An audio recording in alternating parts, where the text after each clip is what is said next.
We're at Charlie Smith's ranch on July, have to even think here, 18th? 23rd. 23rd. See that? Time flies when you're having fun. Waiting for Veration. And Charlie Smith is here and taking care of his ranch today. And he'd like to present his wine and give you a little bit of an explanation of what he's accomplished at this beautiful location and the grapes that we've had now.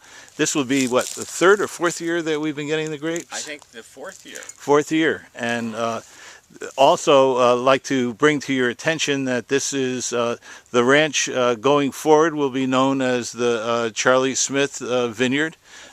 And there is now into the TTB, the federal agency that designates the American viticultural appellations, has a Moon Mountain appellation that is pending and is in process, and certainly all of you who have made the wine and have tasted the wine should plug in. I hope to get some information so that you can contribute to this. And well, it's just that the higher elevations are above the fog.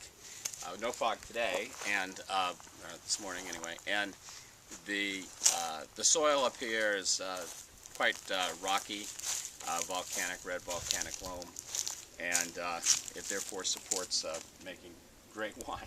And we have fantastic wine. Yeah, this is as you say, a little after 10 in the morning, and we've been in the sunshine up here for 2-3 hours, and it was cool overnight, and it'll be warm this afternoon.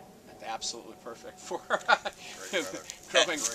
great Cabernet. And this is an exceptional year, and this is a wine that Charles produced, CSV. Yeah, Charlie Smith Vineyard, 2006. I just wanted you to have this, Peter. Oh, great. We don't, we're not in the business, and we don't.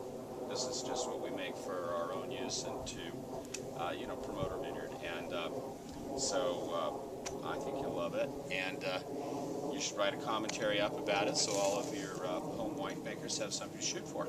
I look forward to that. That'll be part of the workload as well as visiting here. That gives me great pleasure. The other person here is Stephen Bell, who is a experienced viticulturist and is going to be the gentleman who is going to be in charge of bringing your grapes in and processing them and evaluating, determining harvest dates, working in this instance with Phil Katari.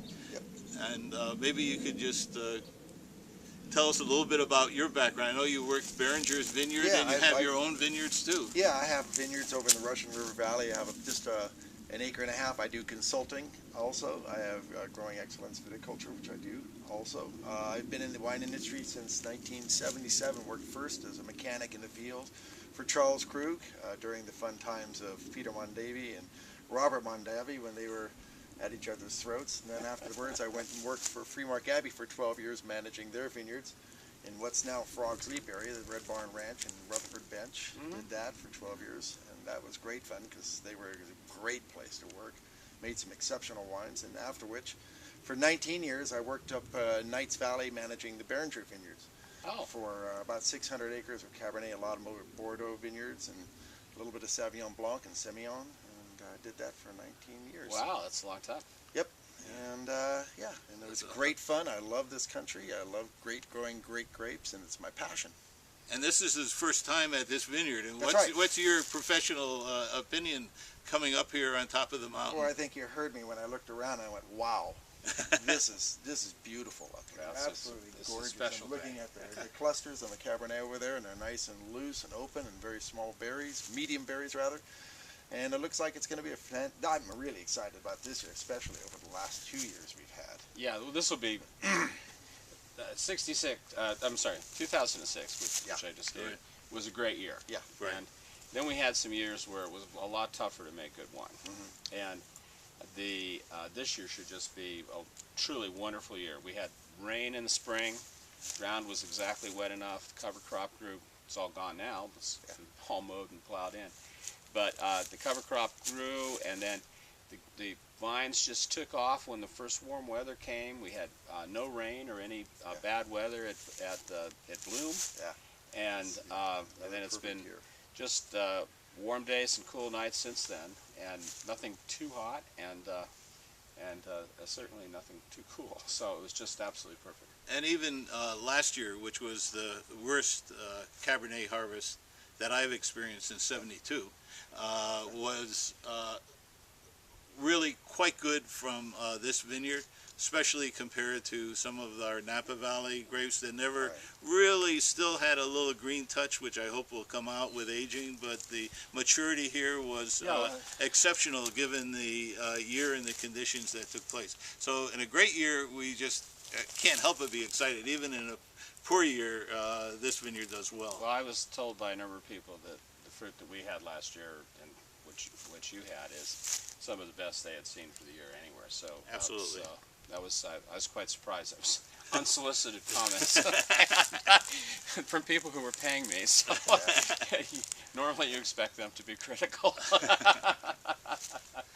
Well, good, Peter. Well, it's a pleasure to be with you today. I'm glad that we caught you. And I'm glad Steve was able to come up so I could meet him. And you guys take care of yourselves. We will.